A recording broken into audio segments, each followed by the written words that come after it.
Hi everyone, I'm Nicole Barcelona, President of Women in Music, and I'm so excited to be with you today to celebrate not only Women's History Month, but to issue a call of action to stay involved, get engaged, and take action with us beyond Women's History Month and all of the other months. We are a 501c3 nonprofit organization founded in 1985 with a mission to advance the awareness, equality, diversity, heritage, opportunities, and cultural aspects of women in the musical arts through education, support, empowerment, and recognition. Long story short, we serve to educate, empower, and advance women in the music industry. We do that through educational and career development programming, seminars and summits, networking, storytelling, and broader initiatives like our mentorship program, and most recently, our executive internship program. Our members are a diverse group of individuals at all stages of their careers, from students to seasoned industry veterans. Collectively, we're working to make the music industry a more diverse, equitable, and inclusive community for all. And we partner with a lot of amazing individuals and organizations as well. We do not work in a silo. So we wanted to highlight a lot of those other organizations and individuals who do incredible work. Today you're going to hear from some amazing people like Noelle Scaggs of Diversify the Stage, Grace Lee of Asian American Collective, Tracy Gershon of Change the Conversation, Ebonie Smith of Gender Amplified, Binta Brown of Black Music Action Coalition, Harnell of Live Nation, and so many more. And this list is not exhaustive. There are so many people and organizations doing incredible work. We hope you'll share your favorites with us as well. And we hope that you'll take action. We hope you'll join us at womeninmusic.org to learn more about how you can get involved. Hi, I'm Stiklorius. I'm the founder and CEO of Friends at Work. We are a management, social impact, and storytelling company based in Los Angeles. And we're lucky to work with some of the greatest artists, musicians, and impactors in the world who are making great positive change. So I've been a manager in the music business for over 15 years now. I've always had a sense that we shouldn't delay our altruism and that being engaged in your community and social impact is a practice. And I've found that as a manager, if you keep that altar and that focus, your artists tend to have an even bigger sense of their possibilities. It also keeps them more grounded because they're not just thinking about whether they're popular and on the radio, but they also know that they reach a lot of people. They have a big megaphone and they can make a lot of impact. Being a woman in music has been very challenging, but through the years, we've started to see more and more women getting in. I decided I should speak up a little more so that young women could see, and men, the possibility of women being bosses and leaders and managers. And now at Friends at Work, the majority of our managers are women. Many of them are mothers. Many of them are the breadwinners for their families. And I find that to be one of the most rewarding pieces of the job, is creating pathways for employment and helping each other live our best lives, against all odds within a business that can be pretty cutthroat. I mean, yes, revenue and profit matter. We look at all of the metrics for success. I'm a businesswoman. I know how to run a business. I've been around for a while. I have an MBA from Wharton Business School. But I really do think that putting and prioritizing our well-being is and should be the number one priority. When I first got started as a woman in music, I had a newborn. And there were many people in management that I saw, but none of them were women. And none of them were sort of posting pictures of their kids on Instagram. It wasn't popular to show a work-life balance ethos in management. If anything, it would weaken your position of power as a manager to do that. But I felt really strongly that that was a load of crap and we should shift the norms and that we can invent a workspace and a management space that works for all of us. I mean, when you have John Legend as a client, you really feel like you can do almost anything. He's just so brilliant and has been my friend since we went to college in Philadelphia. But he's really been the one to sort of go, oh, no, I can have a woman manager. I don't need what everybody else has or what I've seen as a vision of power. he really saw me as powerful. And as long as I was doing a really good job for him, you know, he holds me accountable for sure, just as I hold him accountable. But, you know, he never needed sort of the traditional sense of what power meant, which is kind of the older manager banging his fist on the table. Stacy Smith's Annenberg USC study on where women are in the music business just came out, the more recent one, right before the Grammys. And unfortunately, it was not a pretty picture. We have not seen a lot of improvement since the last study. Women still do not have equity in positions of power in the business side, and women writers and producers still are a very small percentage compared to men when it comes to music and music creation, music jobs, music production, and that's depressing to me. I wish women were getting played on radio as much as men are. I wish women were producing hit songs and not just 2% of producers being women. I wish more women were getting the copyrights and the songwriting back end, but unfortunately the latest report I think showed that only 12% of songwriters are women. So we have a long way to go. I mean, but I try to remind people it was a generation ago where my mom's generation, where, you know, there weren't that many women even getting master's degrees. Most women became teachers and nurses, and the sort of broader range of professions for women. That's still something we're fighting for. So we have a long way to go, but I'm hoping that the music industry can make commitments towards equity. I wish radio programmers, which are predominantly white and male, would commit to playing women equally. I don't see why that's such a big and hard thing to do. I want women in the music business to feel like this is a safe place where they can build their career. I want women in the music business to be leading and working together, and I want them to be getting the financial back end. I don't want them just to be doing all the work and getting none of the credit or the money. That is also a very common story in the music business. Women are the ones doing a lot of the work, managing the relationships, but they were never let into sort of the bigger picture. And therefore they're not in the conversations that have to do with the money, the revenue, the profit. And I really think for women to be empowered, we have to have, you know, the stake in the game. We have to have the back end. We have to have a cut of the commissions. We have to know that we are constantly advancing and not just getting a one-time salary and feeling lucky that we get to work with so-and-so. So I really think women need to shoot for the moon and beyond when it comes to having more of the financial well-being and the recognition. Another thing that really bothers me is almost every songwriter and woman I know who's been in a studio session has at one point or another been sexually harassed or assaulted in those studio sessions. It should not be an unsafe space for women to create. But we've heard so many case studies and stories of women saying that even to get into the studio setting, even to be let in to participate in a co-write, somebody said something, you need to do something, you need to go on a date, you need to express certain kind of interest, which is just the way that that it was done, and that's just terrible. And it makes me so angry that women are in these creative, it's hard enough to get in the creative spaces, and even when they're in there, they don't feel safe. You know, music's tagline in the way that it was maybe more so a couple decades ago and last decade, but it's sex, drugs, and rock and roll. And women were sort of part of the exploitation process in the music business.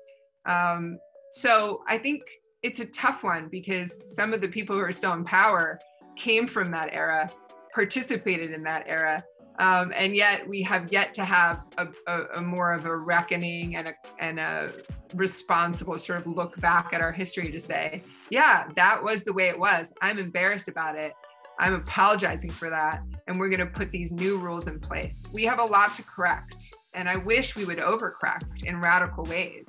I wish the men in power would think about this as much as we have to reckon with it. I wish they would say, we're going to do something so radical now to change things and to make this a better place for women and people of color, because once we're fighting for our rights, we're doing it all together, intersectionally. We're not leaving anybody behind.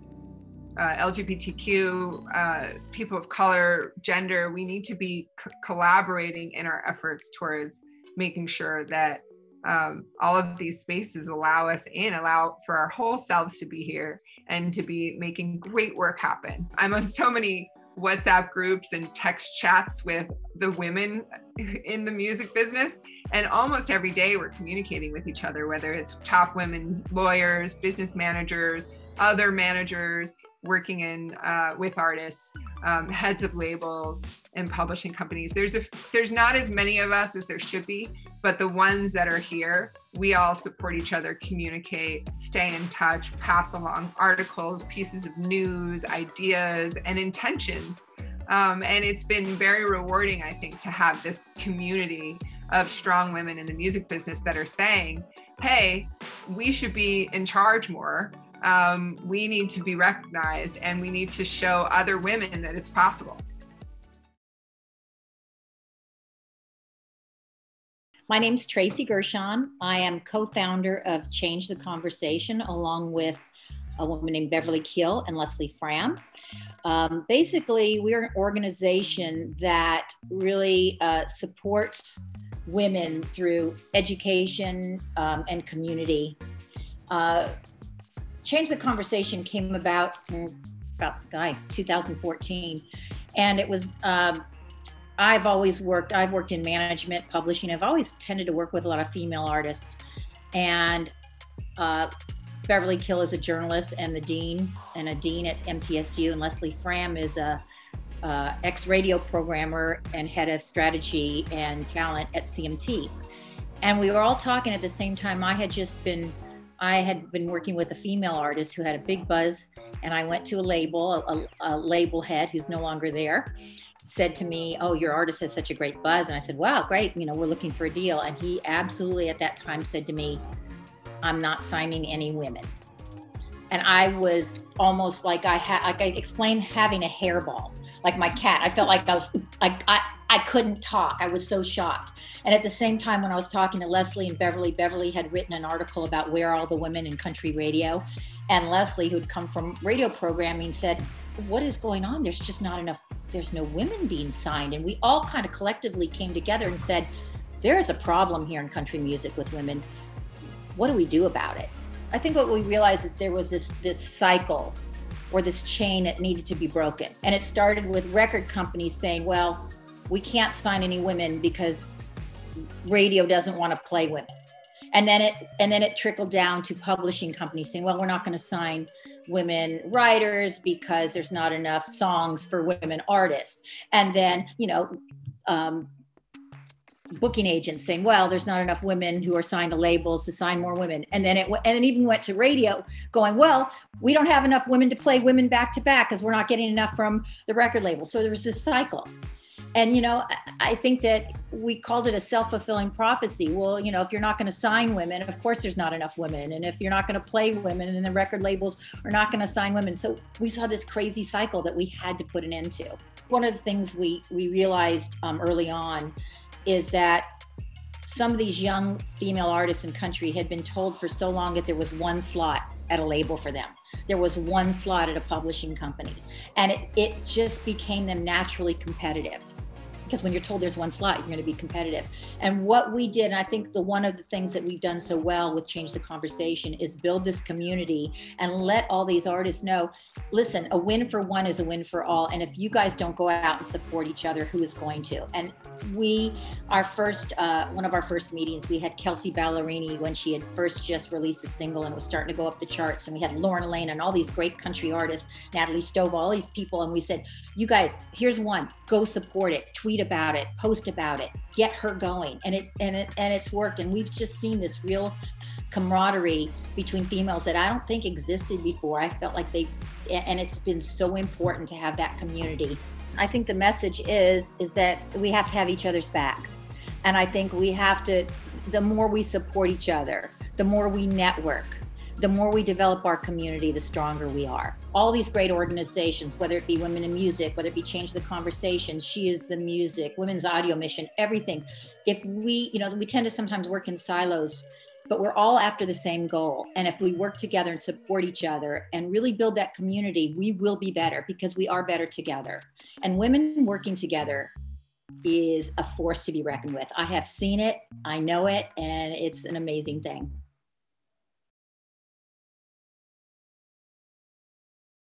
I'm Grace Lee. I'm head of artist relations at YouTube on the East Coast. I'm also co-founder of an organization called Asian American Collective. For Asian American Collective, we started just over a year ago to create a network, community, and space for Asian Americans in the music industry. One of the cornerstones of Asian American Collective is mentorship. We have a mentoring program that we run 2 cohorts every year in which we pair newbies in the music business with vets to have one-on-one relationships, to talk about career development, to talk about life challenges, to give direction, and generally to just build strong relationships amongst sort of established and new generations of executives in the music industry. My 2 co-founders and I came up without a lot of people to look to mentor us as we started our careers. And as we've gotten sort of more advanced in our careers, we wanted to pay it forward and create that space that we didn't have when we were coming up. There's an annual study from the Annenberg School at USC that comes out and really breaks down numbers of women in music and other communities. And sometimes those numbers can be discouraging, right? They're really low still, especially women working in production and songwriting and all of that. But I think that, if I just look around me, and even just among people I know that are doing amazing work, songwriters, producers, engineers, artists, there's so much great talent there that I think it's so important for us to, while acknowledging how low those numbers are and acknowledging how much work there is to do, there are still so many of us out here, so many people that I love and respect who are doing incredible work that I want to keep supporting. I want aspiring women in music to know that there is a place for them in this industry. I want them to know that there are people who have been in this business for a long time who are very willing to help and wanting to help other women get into the business, to share their experiences with them and to mentor them. So I think that any woman who's interested in working in any aspect of the music industry should go for it and know that there is a whole generation of women also still in this business that are here to help them. I think especially in the past few years, there's been this galvanizing force that has really bonded women together and has really sort of emphasized the need of unity and collaboration and just joining forces to really push for change and push for equity and push for each other. I think that, women in music are a force to be reckoned with, and that just increases with time. My name is Portia Sabin. I'm the president of the Music Business Association. Music Biz is the premier place for people who are engaged in the commerce of recorded music to come together to meet, to discuss important issues of the day, and to do business. The history of the Music Business Association is that we were once the retail trade association, and we've morphed into something that's a little bit more of the moment, which is exciting for me because I feel like this is a big opportunity for us to bring all the stakeholders together in one place to talk about important issues. And certainly in this last year, some of the most important issues that we've had to face in the music industry included racial justice, diversity, equity, and inclusion issues. And I really am inspired by the work that's being done in the industry towards that. And that's what really drives me every day. We have what it takes as an industry to be leaders in this area. We also have an obligation, a moral obligation to be the leaders in this area, because so much of the art that's been created that the music industry is based on was created by Black and brown people and by marginalized people and oppressed people. So really we have a duty to be the leaders in this industry. And we can be, because we do have people who can be, whose voices can be amplified and who we can hold up. And so I really believe, a lot of the groundwork has been done, and now it's our job, those of us who have the power to do so, to continue to amplify those voices and also to continue to diversify the pipeline. I have recently spoken to young women who are in school, who are learning, about the music business, who want to come into the music business from various other career paths. And I've said things like, depending on where you go and what company you end up in, you can have a team that's all women now. You really can. It's possible. It's out there. I think the big issue that we still face is the decision makers and the people at the top who get to make the decisions financially and about hiring, the other important decisions, have a tendency to still be white males. So we really, we need to work on specifically moving women from the positions that they're in now to the ones at the top. So to be the people who actually make the decisions. What we're facing in the music industry is systemic, right? So if you're not making it into the next level, if you're not getting a position of power, it's not all on you. It is also a system. I don't want to say something trite like you can do anything if you just put your mind to it, when there are in fact, true limitations, because there are clearly, if you look across the music industry, women are starting to get hired in the positions of power, which is great, and that's a great beginning, but it's hardly 50%. We're hardly there yet, right? So for me to be a woman who does have the role of president, who does run a trade association and does have, that position of power, I think it's incredibly important because I can be a role model for other folks and other sectors of the industry. I think it's less important that it's me and more important that it's just that I am there to be a role model.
by myself.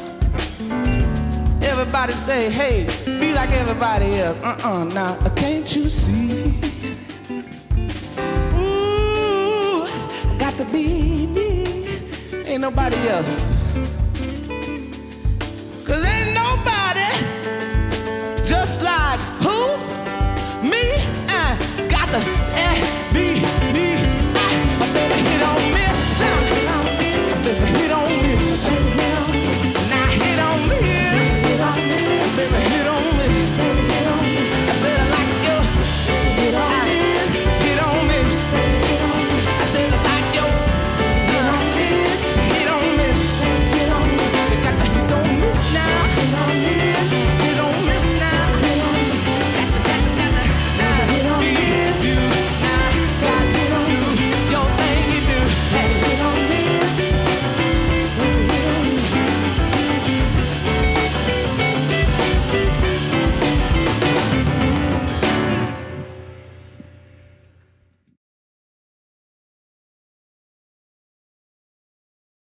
I am the founder of Gender Amplified, which is an organization that supports women and the advancement of women and non-binary individuals in music production and audio engineering. We try to promote a space where girls specifically can start to collide with the art of music production by obviously seeing other women who are successful in that lane and gender non-conforming individuals who are successful in that lane. And they can actually connect the dots between a passion for music or an interest in music and the sciences, right? Specifically science, technology, engineering, mathematics. I think being a woman in music for me is one of my greatest assets because I've never wanted to cut off my foot to walk through the door. And what I mean by that is I've never felt the need to truncate my identity as a woman to affirm myself as a professional.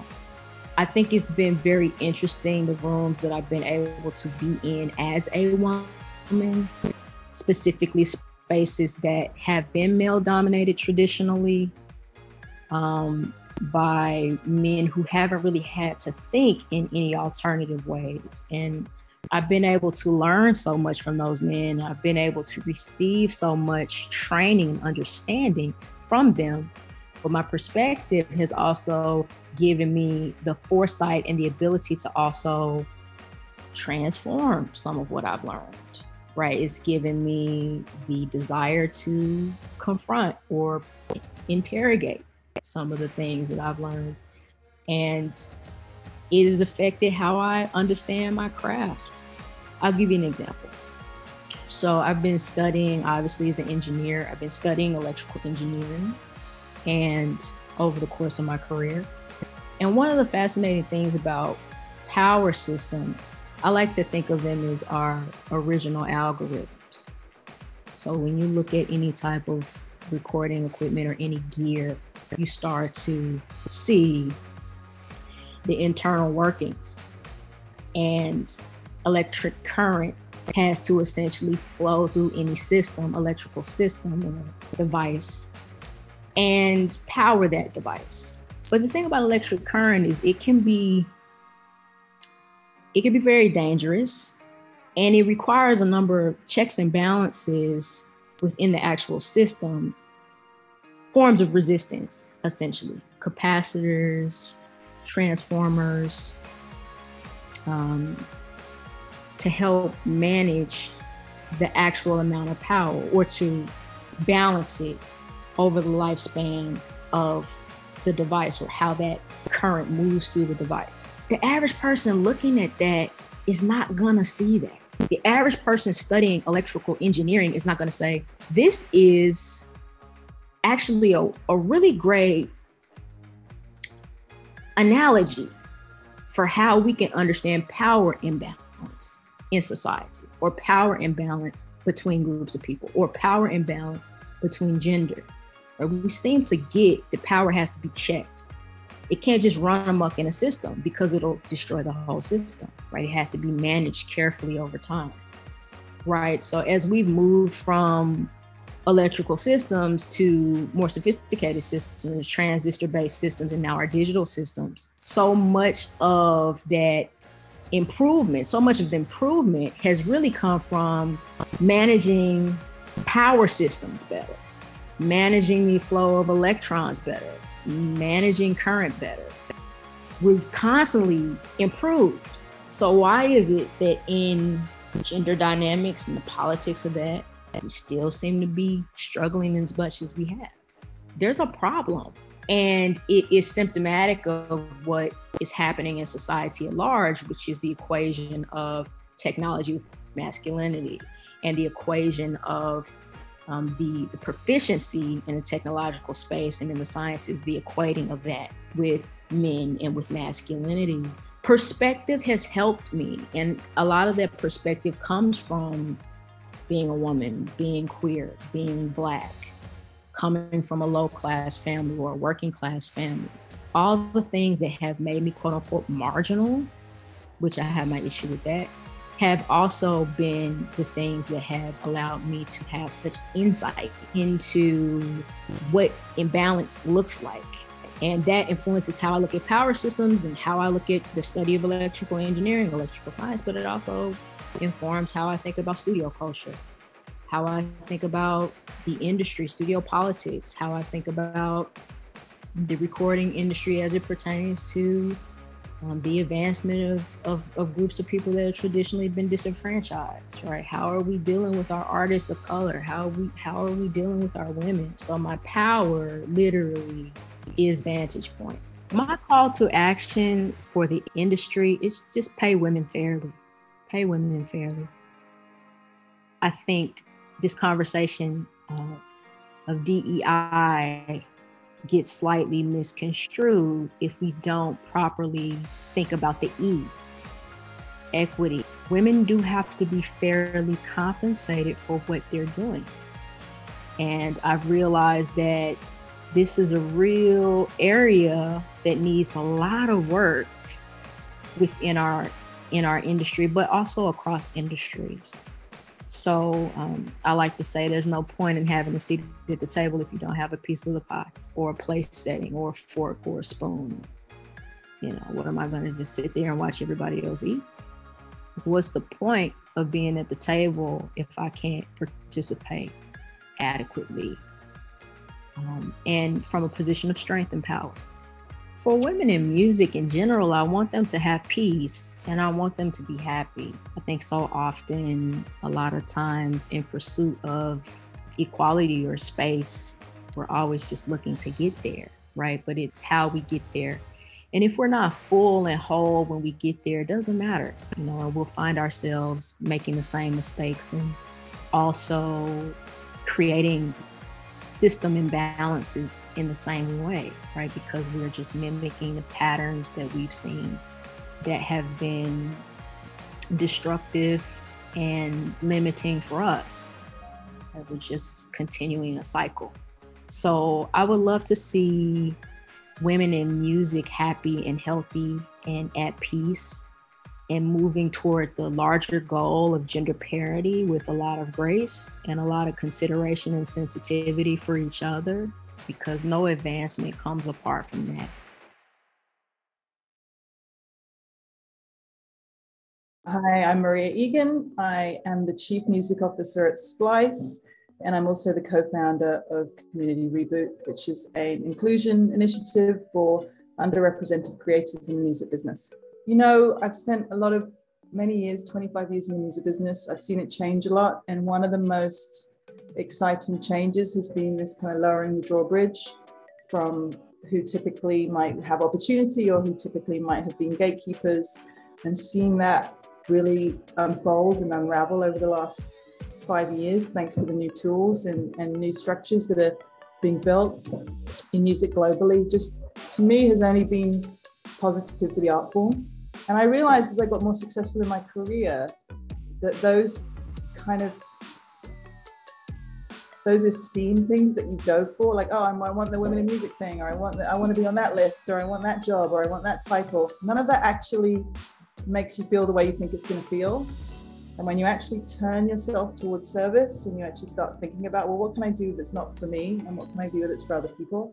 What makes me completely fulfilled is when I walk away from a day and feel like I helped somebody else get to where they're trying to get to. That to me looks like equity work, and it looks like impact work, and it looks like on a daily basis showing up and trying to figure out how to make sure people who may not have access get access. What I want for women in the music business is just liberation from having to identify, from having to tribalize, to be seen, to be heard, and to just be able to exist in their own power and their own strength without, having to occupy this identity.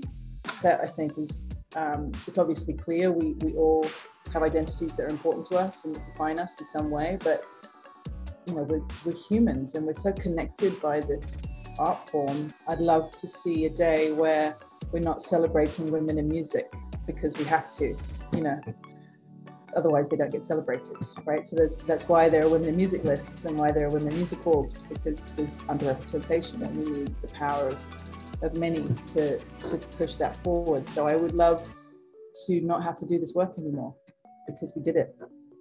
And we're looking at equity and we're looking at parity, and we don't look around rooms and feel like the only one. And that's it's happening, but we still have a lot of work to do. I like to just think about the collective power of consciousness more than women, because I think there's a ton of incredible energy also coming from sort of allies, and I think the consciousness movement, which includes what's happening for people of underrepresented races and includes women and it includes the LGBT community, I feel like the power of consciousness is unstoppable. And as people wake up, the world is going to change.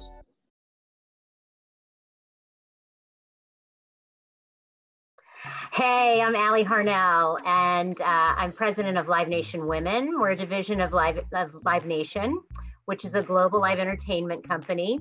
The division was born a couple of years ago with a shared mission with the CEO to drive more gender equity in our industry, and we're here to drive gender equality at Live Nation and in the industry at large.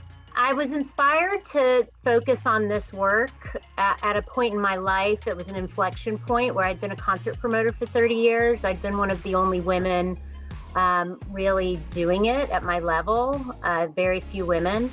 The backdrop of what was going on in the country politically and in the systems I was working in really encouraged me to say I wanted to be a part of a bigger solution.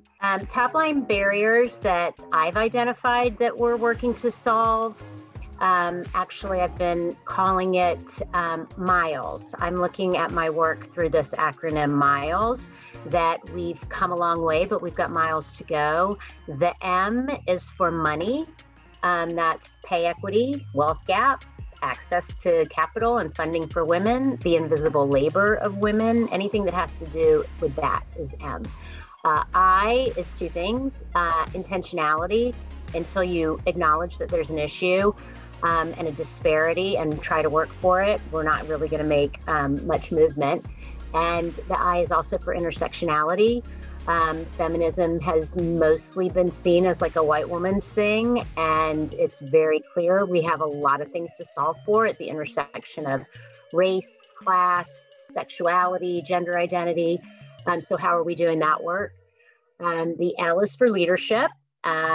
Too few women in places where decisions are made and where power is held, in boards, C-suites, government. E is education and empowerment. So kind of connecting dots with mentorship and internships to get more women in roles, and empowerment, just because, if you're educated and informed and empowered, you really can bust some big moves. And then S is storytelling, which is, you can't be what you can't see, and representation matters. So the more women we can put out there, the more women we can have on stages, the more voices we can amplify, that's an empathy machine, and it creates a cultural shift just in and of itself. Music really is medicine. Music is really a culture changer. It shapes and reflects everything that's going on in the world. And to be able to marry the two things and fight for change every day is an incredible honor and really inspiring. There's so many activists doing such great work today and historically. And I'm here for it. I'm here to be one and to stand beside them and to do this work. I am optimistic and I am hopeful, although the numbers would tell us a different story, that we're actually not making much progress statistically. But I think change takes a while and it's hard and you can't give up. And I think generationally, things begin to shift. What it was like for me 30 years ago, it is not like for the women that certainly that I'm, bringing up in the business now. It is different. It's a different landscape. So things are naturally starting to change. But we got a lot of work to do. The numbers don't lie. The numbers are real, and there's still a huge disparity.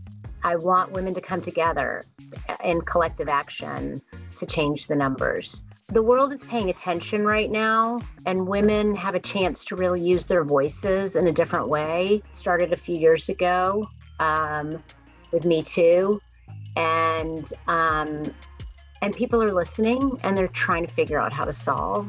And I want to leverage that moment for everything I can. My name is Noelle Scaggs. I am the founder of Diversify the Stage and co-lead and co-composer of the band Fitz and the Tantrums. The reason I started my work in founding Diversify the Stage is that I took an assessment of my 20 plus year career as a touring artist and professional in this industry and recognized that there were a lot of inequities. The diversity that I was noticing on my stage was very lacking. I didn't know if it was because I was in alternative pop, if this was just something that was a regular occurrence within my genre of music, or if this was a shared experience across the board. So I started, really wanting to open up dialogue about the concerts and touring industries to talk about these matters. I founded Diversify the Stage in the fall of last year and have made it a goal to really work through the process of how we change and bring more diversity and inclusion into our spaces. With Diversify the Stage, I really say that it's more of a movement than it is an organization. It is really about putting this messaging into the forefront of people's minds, people that have the power to hire other individuals, to take those bids from companies for tours and all of these things, and just really trying to make it a standard practice to consider diversity and inclusion in your hiring practices, and not just lay it upon your recruiters, but also to really have that intention and put in those actions. One thing that I would really want to share with other women in the industry, because just over the course of the last 2 years, myself, I've learned that I've had an impact on young women, taking leadership roles because they've watched me throughout my career. And it's really humbling to have, that kind of influence on young people, but especially young women and young women of color. One thing I would say is to not be afraid to use that voice, to really take an assessment of where you are in your position and how you can influence change and how you can bring other young women and leaders into these different roles throughout the music industry. I think that, sometimes we can fall into, we don't want to lose our job, so we won't say anything, or we're, kind of taking notes instead of actually giving them. I think it's important to kind of, to walk the path of a leader if that's what you would like to accomplish in your life, and to be unafraid. I think now we're at the stage in time where people are recognizing that speaking up is super important, and to not hide in the shadows and allow people to get away with bad behavior. So, I highly encourage, young people coming up in the industry, leaders, that are in the industry, to really assess how they are contributing to the space and in change making. I'm Emily Lazar. I'm the Chief Mastering Engineer and founder of The Lodge, which is a mastering and specialized audio recording facility in New York. And I am also the founder of We Are Moving the Needle, which is a nonprofit organization supporting all women recording industry professionals, audio engineers, producers, anybody involved in the technical side of music making. And we are an all-inclusive organization working to create measurable, quantifiable change to empower women in the recording industry. The inspiration for We Are Moving the Needle is pretty simple. I've lived this situation for my entire career. I've been mastering records for over 20 years, and I have been the only woman in the room far too many times. I have a goal within 10 years that we will be surpassing 50% number. We're at 2% now. You know, if you can see it, you can be it. But there was a disconnect, I think, in that, because there's another step involved. And that step is to engage and get confident and get educated and get into the field. And so first you can identify that you want to do it, but then getting there is altogether another story. We're trying to have a organization that will focus really specifically on getting scholarships and grants and money to put women in seats in classrooms and get them educated and confident so that they can enter the workforce. So we're creating a way for a scholarship recipient or award recipient, whatever the case may be, have a person as they're entering their education who they can talk to and discuss maybe their fears about starting even, or their questions before they enter.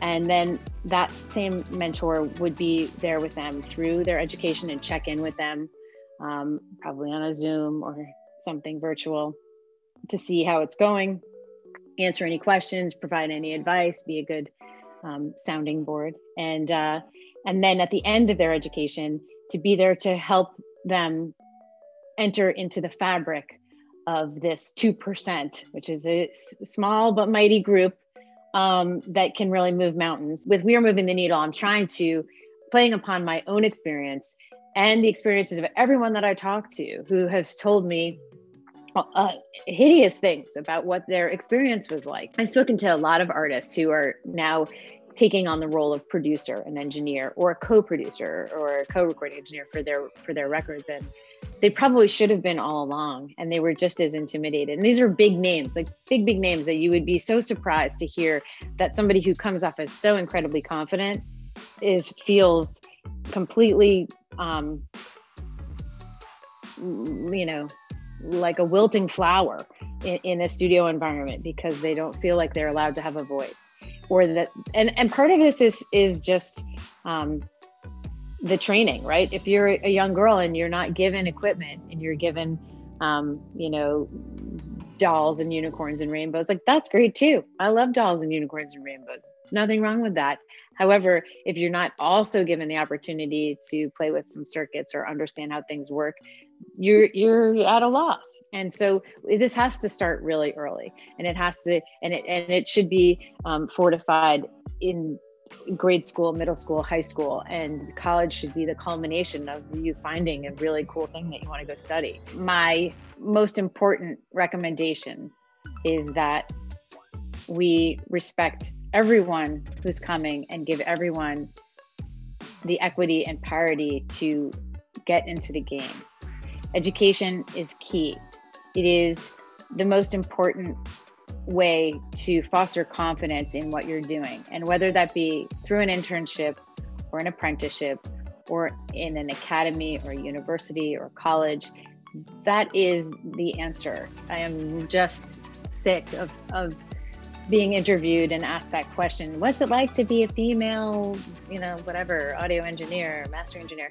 I just think that while I understand where it comes from, and I am very grateful to be in a position to be asked that question, I don't think it's productive in solving the problem.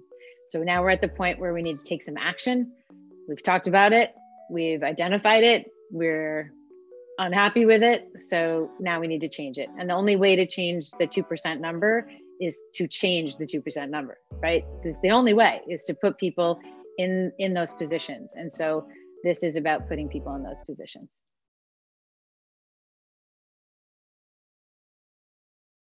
Hi, I'm Sofía Valdés, and I'm from Panama City. Thank you so much for having me. I feel so honored to be performing alongside such amazing and inspiring women. Handful of Water, one of the songs that I'm performing, it's about being true to yourself and following your intuition. I hope everyone is staying safe at home. And again, thank you. I hope you guys like it.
Hi everyone, I'm Annie Fluke and I run the Touring and Artist Development Department at Elektra Music Group. I'm also a proud member of Elektra Women, a group designed to create opportunity and access for young professionals at our label. I first want to thank Women in Music for inviting us to be a part of this event, and also thank all the incredible speakers and performers who have donated their time and effort.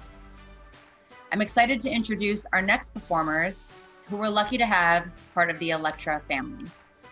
Next up, we have performances from Maisie Peters, Meet Me at the Altar, Chloe Moriondo, and last but not least, Brandi Carlile.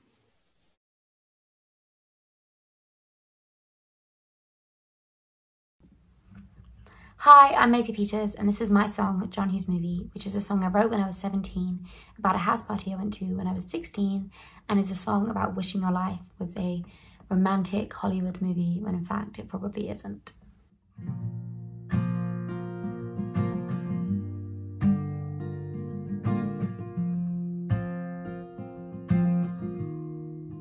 This wasn't how it's supposed to go. That should be the one you're dancing with, spinning with a vodka coke. Everybody at my fingertips, I was gonna get my coat. And baby, you were meant to follow me, and I was gonna act surprised, even though I know you wanted me. And it's not like I've been crying, no, there's just smoke in my eyes. girl gets the guy. You look right through me every time you walk by. I keep waiting for the heartbreak music that's never gonna come. 'Cause if you don't want me, then you're not the one. Oh no, no, you're not the one. Sitting on a bathroom floor, trying to get my composure back.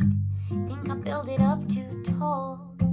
Knew I should have worn my Adidas. Maybe if I'd reined it in, you wouldn't want to kiss somebody else. And you don't owe me anything, so I'm just gonna walk home by myself. And it's not like I've been crying, no.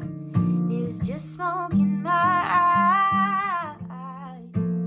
'Cause this ain't no John Hughes movie where the girl gets the guy.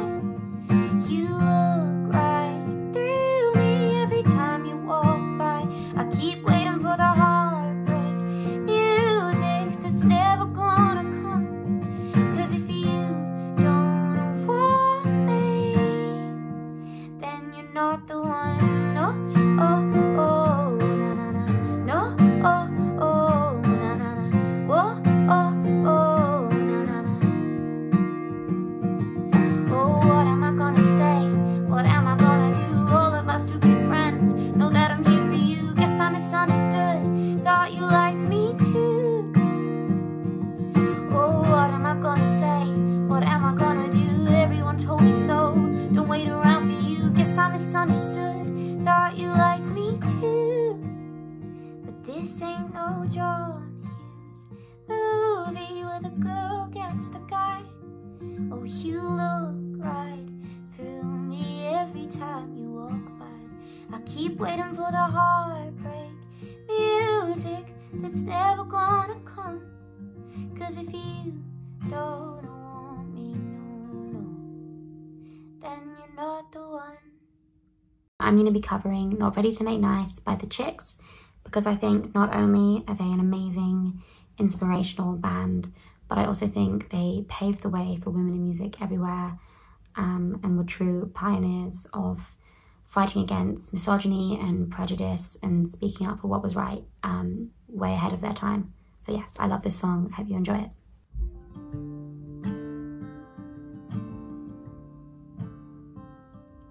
Forgive sounds good. Forget, I'm not sure I could. They say time heals everything, but I'm still waiting. I'm through with doubt. There's nothing left for me to figure out.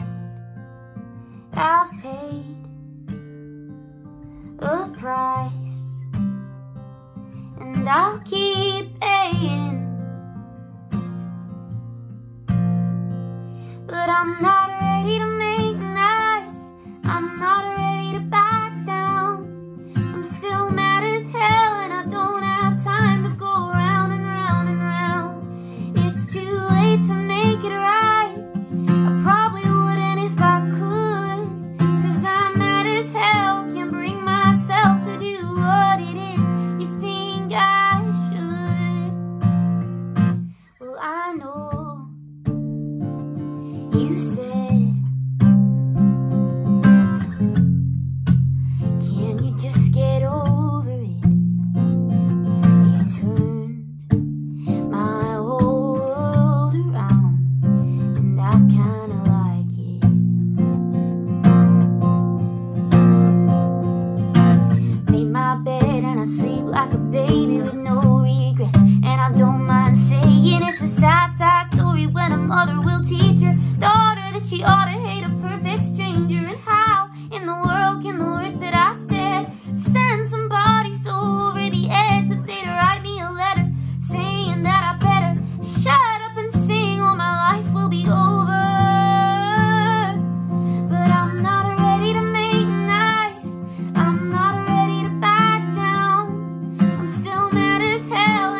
that you're not alone, because you always have a home. Drop it all and then just say why. Chase down that ground. You don't deserve to feel so down. I know you'll see I'll always feel right when everything's unclear. Please promise you won't let it go. Until morning, forget all the scarring. Your flowers will finally grow. I'll always feel right when everything's unclear. Please promise you won't let it go. Until morning, forget all the scarring. You got it will finally go. And I needed you to know.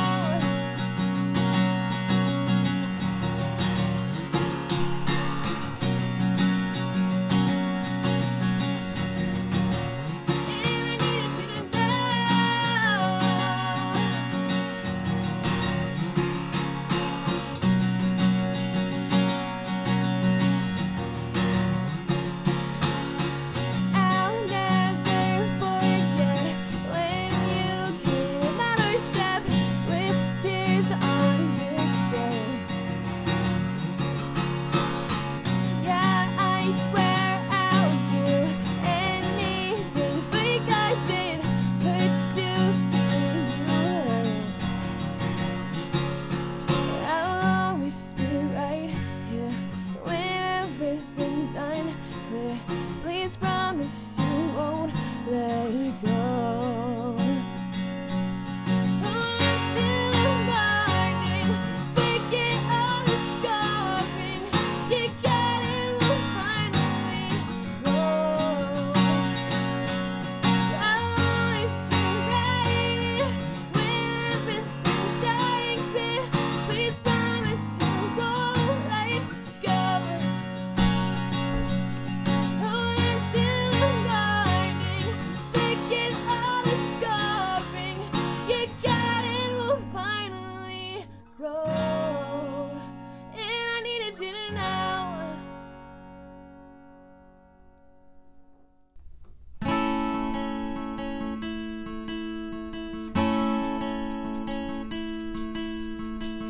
You took my hand, you showed me how. You promised me you'd be around. Oh no, oh.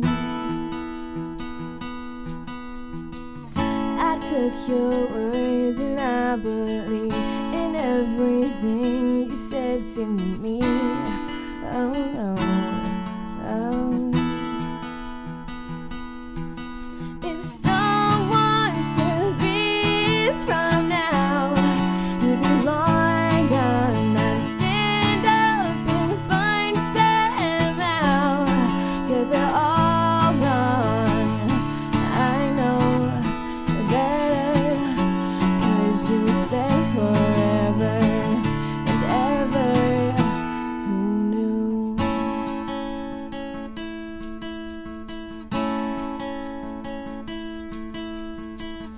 Remember when we were such fools and so convinced and just too cool. Oh no, no, no. I wish I could touch you again. I wish I could still call you a friend. I'd do anything. When someone says count your blessings now, for the long gone, I guess I just didn't know how. I was all wrong. They knew better, so they said forever and ever. Who knew? Yeah, yeah.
Hi, I'm Chloe Moriondo, and I'm here for YouTube Women in Music to play an original of mine and also a cover, if that's cool with you, and I hope that you like them.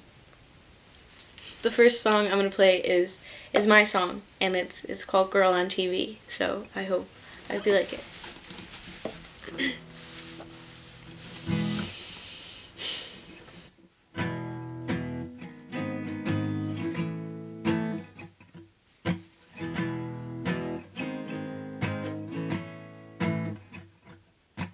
I'm here stuck alone and feeling miserable, staring at my phone, bored as hell. Tried to feel okay, but that shit's difficult.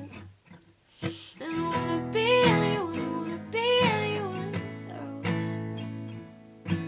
I don't think I have just what you're looking for, and sadly I don't think that I can change. But if I could, I would, just so you'd want me more. And I wanna see you, I really like to. I don't even like myself. I wanna be happy, it should be easy, just like the girl on TV, laughing anything but me. Goddamn, I'm a freak, yeah, and I wanna see you, I really like to. I don't even like myself. I wanna be happy, easy breezy, just like the girl on TV. The girl on TV.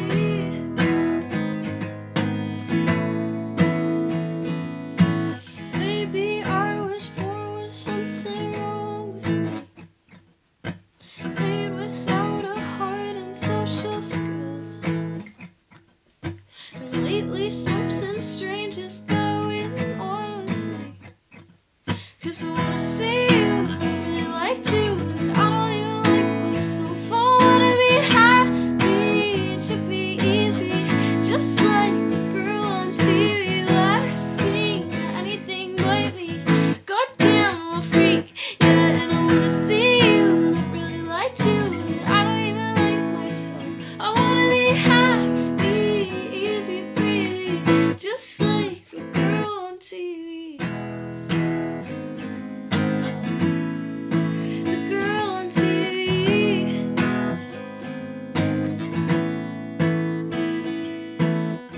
Goddamn, she's a star.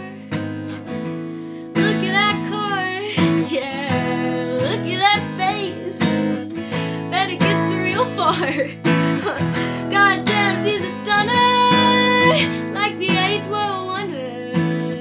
Goddamn, she's a star. I wanna be like her. I wanna be happy. It should be easy, just like the girl on TV, laughing at anything but me. Goddamn, I'm a freak, yeah, and I wanna see you, and I really like to, but I don't even like myself. I wanna be happy, easy breezy, just like the girl on TV. The girl on TV,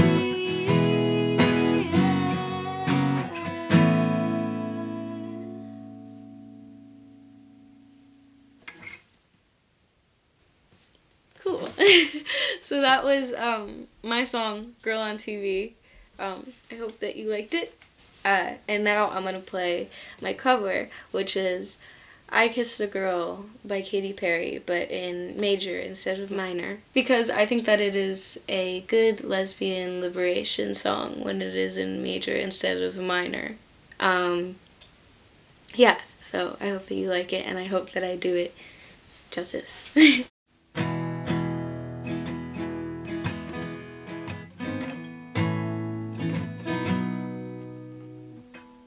This was never the way I planned, not my intention. I got so brave, drink in hand, lost my discretion. It's not what I'm used to, just wanna try you on. I'm curious,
try it. I hope my boyfriend don't mind it. It felt so wrong, it felt so right.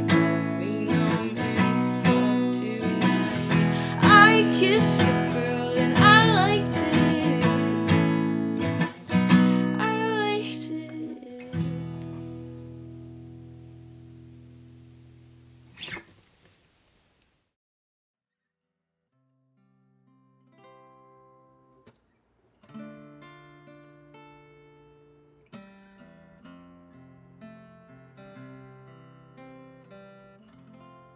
It's been 7 hours and 15 days since you took your love away. I go out every night and sleep all day since you took your love away.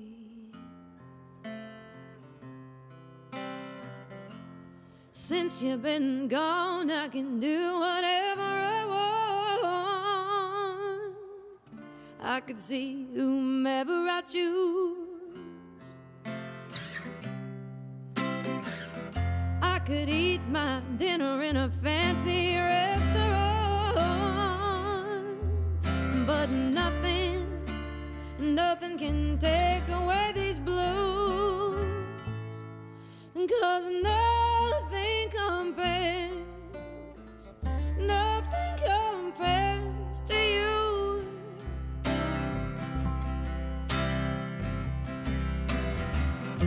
It's been so lonely without you here, like a bird without its song.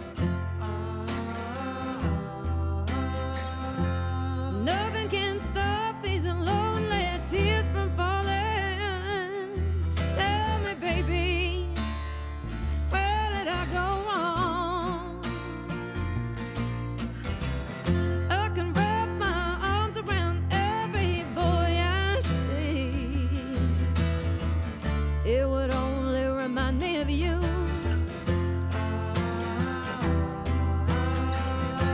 I went to the doctor and guess what he told me? Guess what he told me?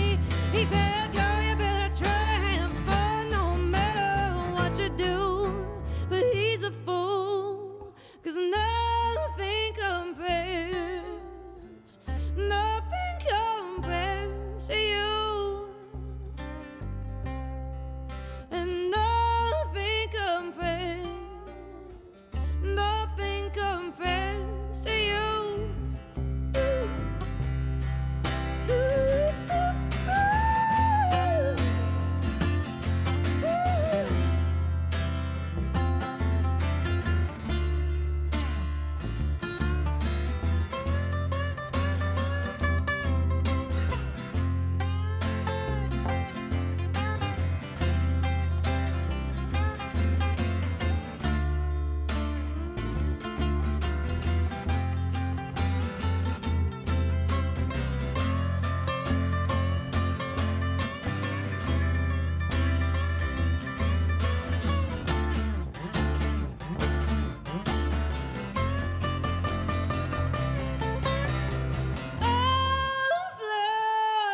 You planted, mama, in the backyard, all died when you went away.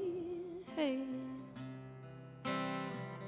I know that living with you, baby, was sometimes hard, but I'd be willing to give it another try.